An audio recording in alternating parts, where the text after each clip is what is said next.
లుది, ఏం చేస్తున్నావు నువ్వు? ఫోన్ చూస్తున్నా మమ్మీ. ఏం చూస్తున్నావు ఫోన్లో నువ్వు? టైం ఎందుకు వేస్ట్ చేస్తా ఉన్నావు? అది కూడా దేవుని వాక్యం దేవుని వాక్యమే, దేవుని వాక్యం వినాలి, కానీ ఎక్కువసేపు బైబిల్ చదువుకోవాలి, బైబిల్ రీడింగ్ చేయాలి. బైబిల్ చదివితేనే దానికి అర్థమయ్యేది. నువ్వు వాక్యం వింటున్నావు, విన్నది నీకు అర్థం అవ్వాలంటే బైబిల్ చదవాలి కదా. కొద్దిసేపు దేవుని సన్నిధిలో గడపాలి కదా, ఏకాంతంగా ప్రార్థన చేయాలి, తదుపరి వాక్యం చదవాలి. అప్పుడు దేవుడు నీకు మంచి జ్ఞానాన్ని ఇస్తాడు. ప్రార్థన లేకుండా, వాక్యం చదవకుండా నువ్వు ఎప్పుడు ఆ ఇయర్ ఫోన్స్ పెట్టుకొని పాటలు వింటున్నాను అంటే, వాక్యం వింటున్నాను అంటే నీకేం అర్థం అవుతుంది బైబిల్లో? అది కూడా వాక్యమే కదా మమ్మీ, అందుకని చూస్తున్నా. దానివల్ల నీకేం ప్రయోజనం, నీకేం అర్థం అవుతుంది చెప్పు?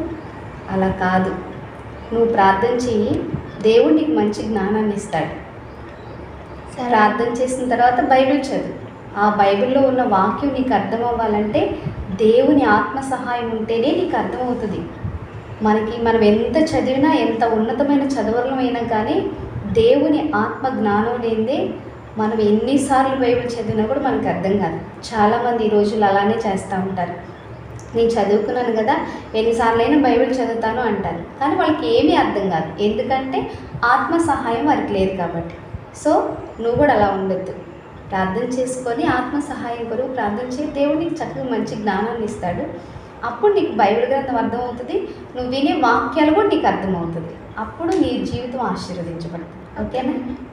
చూసారు కదండి, మీరు కూడా ఎప్పుడు ఫోన్ అంటూ చూడకుండా బైబిల్ చదువుతూ